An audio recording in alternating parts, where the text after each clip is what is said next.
Dramatic cell phone video from inside a plane at JIA, with police appearing to escort a passenger off, while inside the airport, chaos. And she started to pat me down when everything kind of went crazy. Outside the airport, pictures of a man taken to the ground by police. More passengers gathering, waiting as information starts to trickle out. That there was a suspicious package of some sort, and the more I heard from an individual that was at the airport was that some individual actually said that he had a bomb.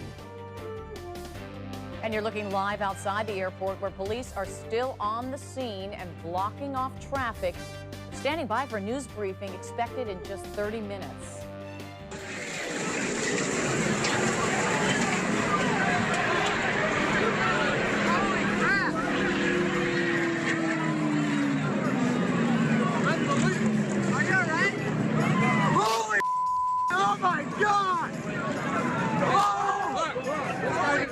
Daytona madness. A race car tire lands on this fan after the final lap wreck on the speedway, and all of it caught on camera as people screamed for help. 49 internet cafes across the state raided and shut down. Using the word charity to cover a scheme is not only wrong, but it's callous and it's despicable.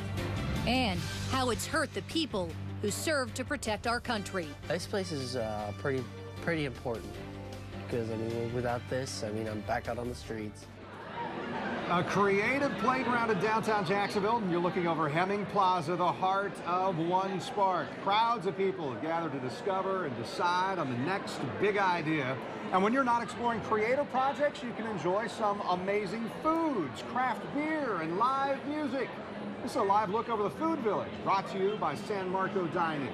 And One Spark's opening ceremony just wrapped up a few minutes ago. They kicked things off with the rock band from Orlando. One Spark's founders and street performers give us just a small taste of what's to come in this 5-day festival. And so I know a lot of you may be asking, what exactly is One Spark all about? And another question, what is this giant fish that's floating in the fountain here at Hemming Plaza? Of course, we are here to answer all of those questions and more. Mayday, mayday, mayday, mayday, mayday, mayday. A less than 3-second call escalates into a full-blown search and deception, costing the Coast Guard time and money when it discovered the call was a fake. The investigation is still ongoing, but we were able to determine that it was a young male who made a poor error in judgment. Just 1 month later, this man, police say Army veteran Wade Michael Page, killed 6 people at the Sikh temple just outside Milwaukee in August. 3 others were hurt, including a police officer. Of course, this past Tuesday, 20-year-old Tyler Jacob Roberts was arrested in connection with the mall shooting near Portland, Oregon. Live from the local station, this is a Weather Authority alert. Looking live at Jacksonville Beach, growing signs of Sandy's presence. The surf is churning, as you can see. Waves are high as the winds are whipping up. And swimmers are being told by officials to stay out of the water, at least until Sunday, because the surf is too dangerous. Now, the conditions at sea are so bad, this Dutch cruise ship bound for Fort Lauderdale had to be diverted here to Jacksport. Good evening. A tropical storm watch remains in effect for Nassau, Duval, St. Johns, and Flagler counties. The late season hurricane has lost some strength, which is good news for our part of the state and for South Georgia. The now Category 1 hurricane poses the biggest threat to our coastal communities. We have a live picture right now from St. Augustine, where a rescue out on the water is being carried out right before your eyes. You can see just how rough the water is there. Somebody has sent a distress signal, and a rescue is going on right now. Now, here's a live picture of the hurricane track of Sandy. It remains well offshore, but will continue to move along the Florida coast through the weekend.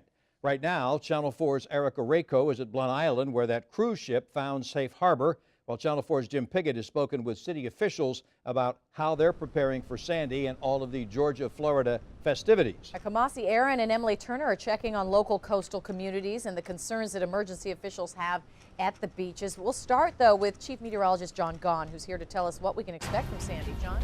And again, you just illustrated the size of Sandy with that big satellite picture. Here are the latest details from the Hurricane Center. It did take that turn right towards Jacksonville, towards Florida, but now it's about to turn away already the movement now is more northerly, different than what you see here. It's starting to make that turn off towards the north and east, and that'll be the overall impression that you should take away. Not coming here, okay? But the impact will definitely be with us because, again, the influence of Sandy will be wide and far into the distant east and west of it. I know it's sounding a little strange, but the bottom line is that it's a very large hurricane, and it's going to grow in size. It may weaken to a tropical storm before it re-intensifies. For the folks up there in the northeast, it's a really big deal. Look how calm things are. In New York City, 3-mile-an-hour wind, 10-mile-an-hour winds out there near Virginia Beach.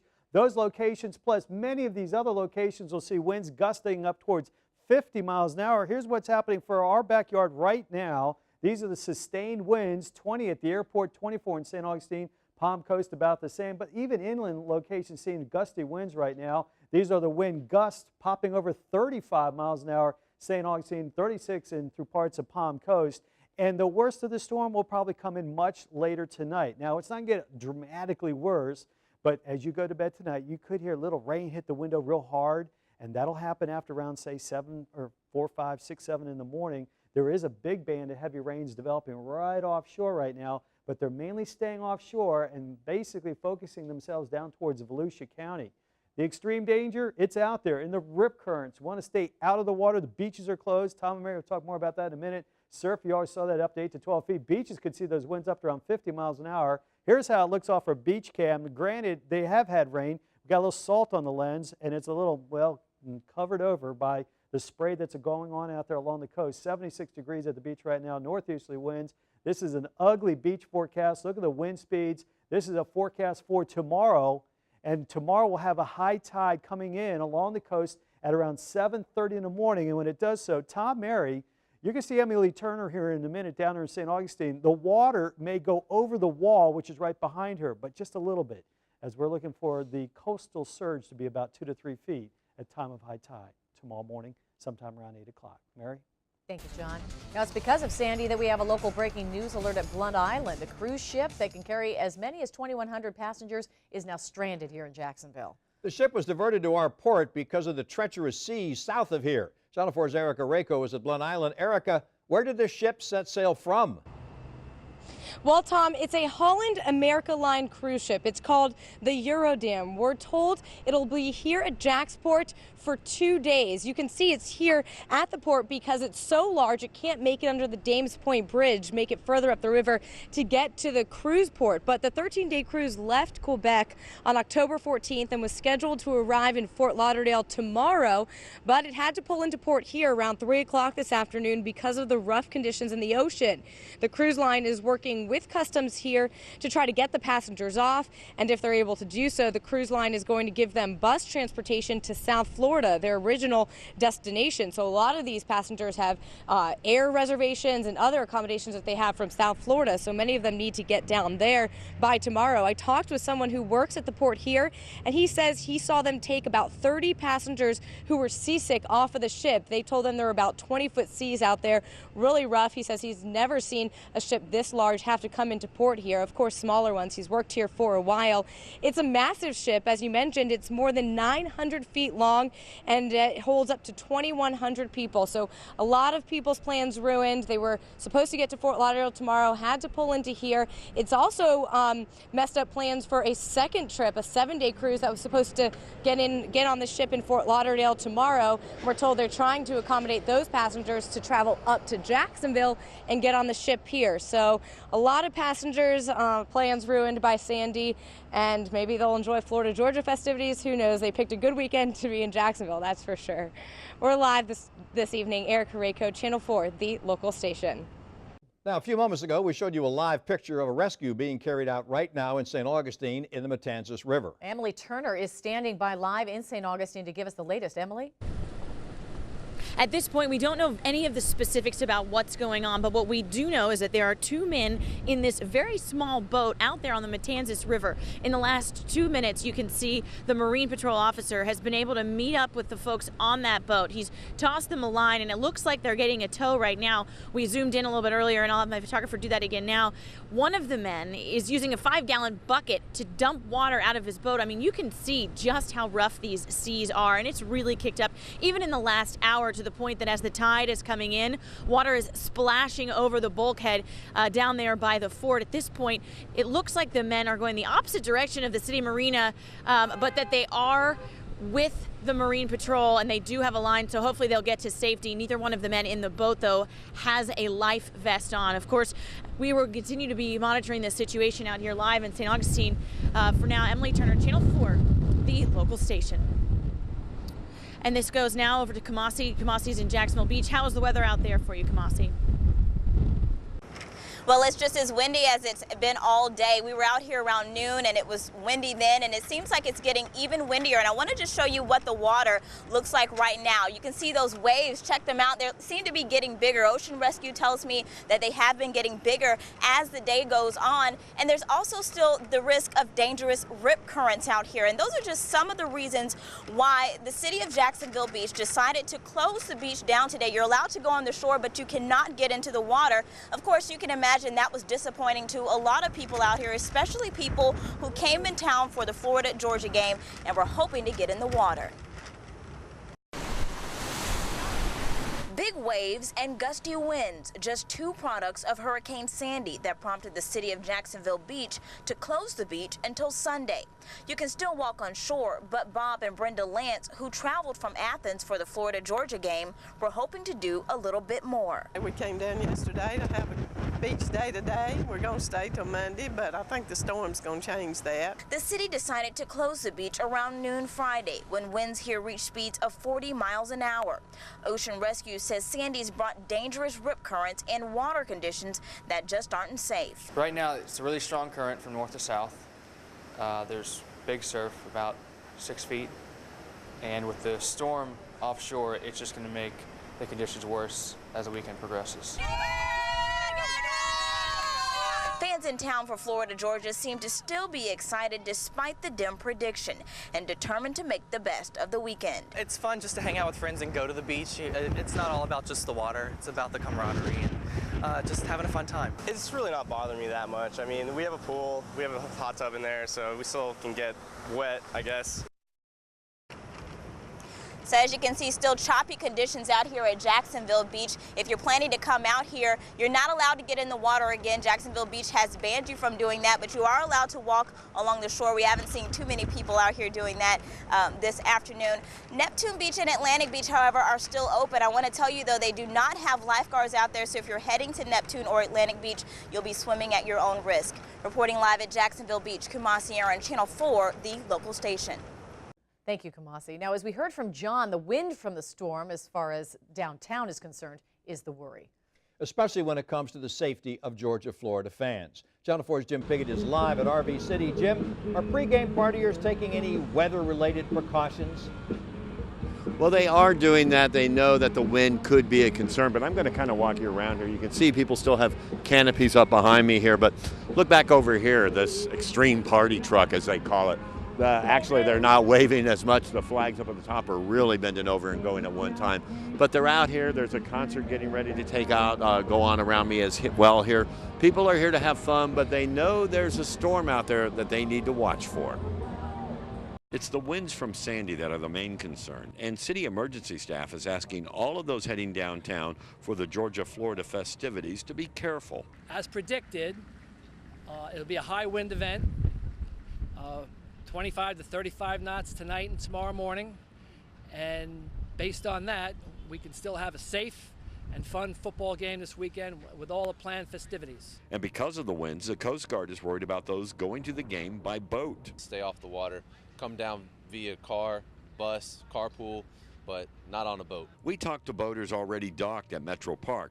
They're not worried yet. We're tucked away in the marina, so as far as waves, I'm not really too concerned. As far as the wind, it's tied up pretty good. Feel pretty confident with it. What about leaving? I mean, if it does get bad, what will you do?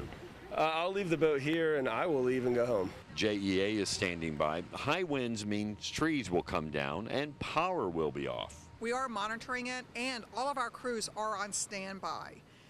So we're keeping an eye out on the winds and the rains. Also keep in mind that during these type of situations, we might receive calls from other areas asking for help. Right now, we have not received any calls, but certainly if the storm does turn, we do expect some calls for help. And the city is down here. They have a situation center set up nearby here because this is where all of the people are going to be. They're monitoring it here and also at the Emergency Operations Center. We're live from RV City. Jim Pickett, Channel 4, the local station. Thank you, Jim. John and the Channel 4 Weather Authority will continue to bring you hurricane updates at the top of every hour.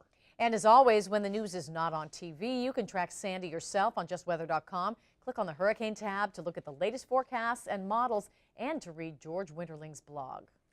For the first time, we're hearing a local mother's heroic story. What happened when she found an abandoned newborn in her neighborhood? Just to see a baby, just to spot a baby, you know, just right there. I mean, why choose that spot? The person could have choose any spot. How this Good Samaritan helped keep the hours-old baby alive. That's next. For the first time, a Good Samaritan is sharing with us how she came to the rescue of an abandoned baby Wednesday evening. We first told you about the police investigation yesterday. A woman who lives at the Huntington apartment complex on Monument Road in Fort Caroline found a newborn baby wrapped in a blanket lying on the ground. Well, today the woman told Elizabeth Kate one of her children was the first to see the baby. In the mind of this 7-year-old boy, the baby he spotted in front of this vacant apartment looked like something out of a horror movie. It was not wrapped. The baby was exposed, and it was shaking because, you know, it was cold, and the umbilical cord was still intact. His mother, Christessa Myers, immediately called for help. Police say someone deserted the newborn at this empty apartment next door. That same day, Myers had planned to take her 2 boys here to the playground after picking them up from school, but got the feeling she needed to go home instead. Something was drawing me to go home because normally I would not say no for the kids to go to the park.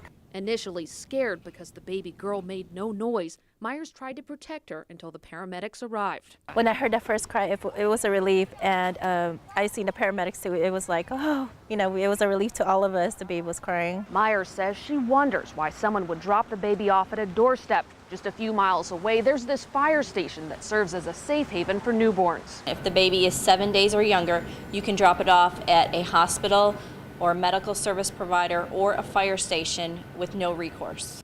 JSO points out no matter the circumstance, there's no reason for a parent to put a baby at risk. Thankful this Good Samaritan alerted the paramedics. I only wish I could see the baby too, you know, now that she's doing well. Myers says she feels forever connected to the child, happy to hear she's now safe. Elizabeth Kate, Channel 4, the local station. Anyone with information about this case is asked to call Crime Stoppers. That number is 1-866-845-TIPS, and you can remain anonymous. Investigators also want to remind everyone of Florida's safe haven law. It allows parents to drop off a child 7 days or younger at a hospital or fire station with no questions asked. For more information about the law, you can go to news4jax.com. Look under top stories. All right, we have been tracking Sandy all day long. It has been a weather alert day. Remember, not necessarily a severe weather day because we haven't seen any here locally, at least not yet. But we wanted you to be aware of what was going on, and that's why the alert day is in progress right now. You can see it there in your lower part of your screen. And then trick or treat, 42 degrees Wednesday morning. Kids heading off to school. They'll be loving to have a costume on. Tom and Mary. Thank you, John.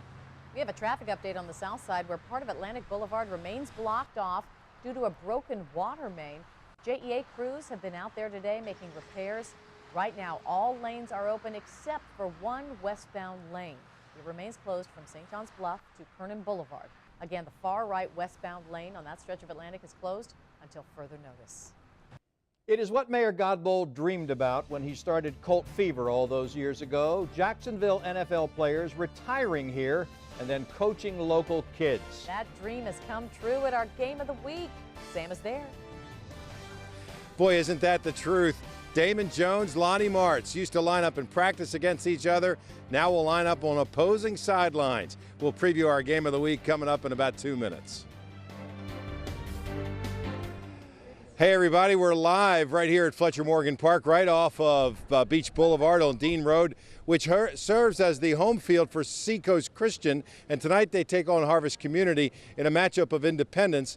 And there is also a twist to the game that got more than 150,000 votes in terms of the voting on News4Jax.com. Both teams are coached by former Jaguars, Damon Jones of the host school Seacoast Christian, and Lonnie Martz, of course, who coaches at Harvest Community.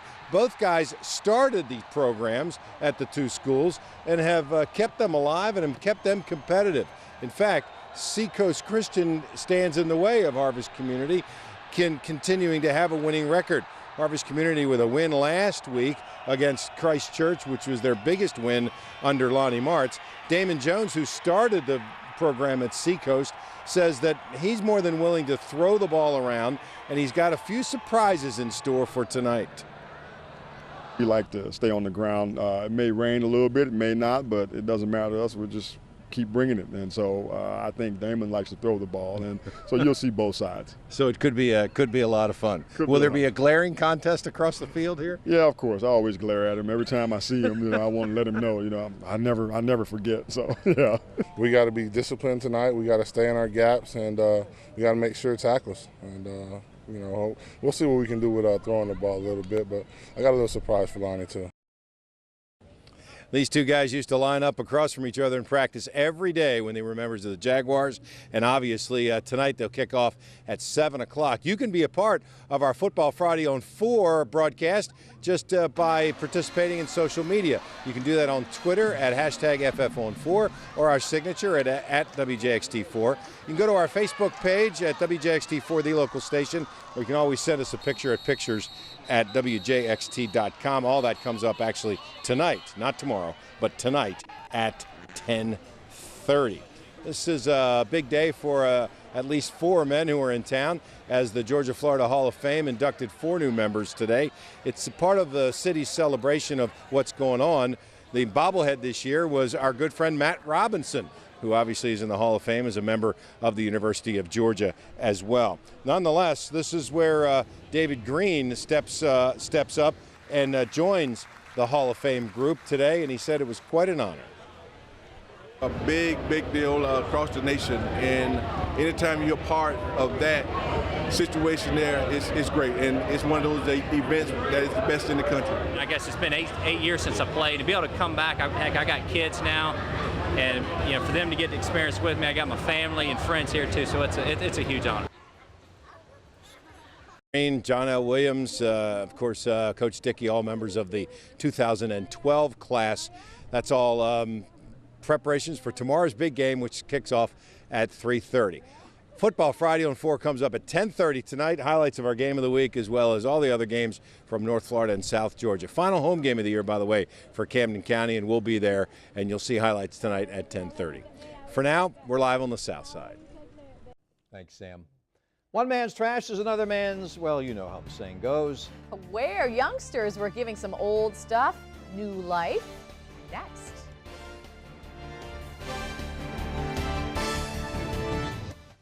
Waste not, want not, a successful lesson in recycling at a local school. It was Beauclair Elementary's annual recycling drive today. Volunteers spent the morning collecting and sorting through clothes, computers, plastic bottles, then donated them to places like Hubbard House and Goodwill. A portion of the proceeds for everything collected goes to Beauclair Elementary. Stay with us, there's more to come. The news continues with Jen and Kent right after the break.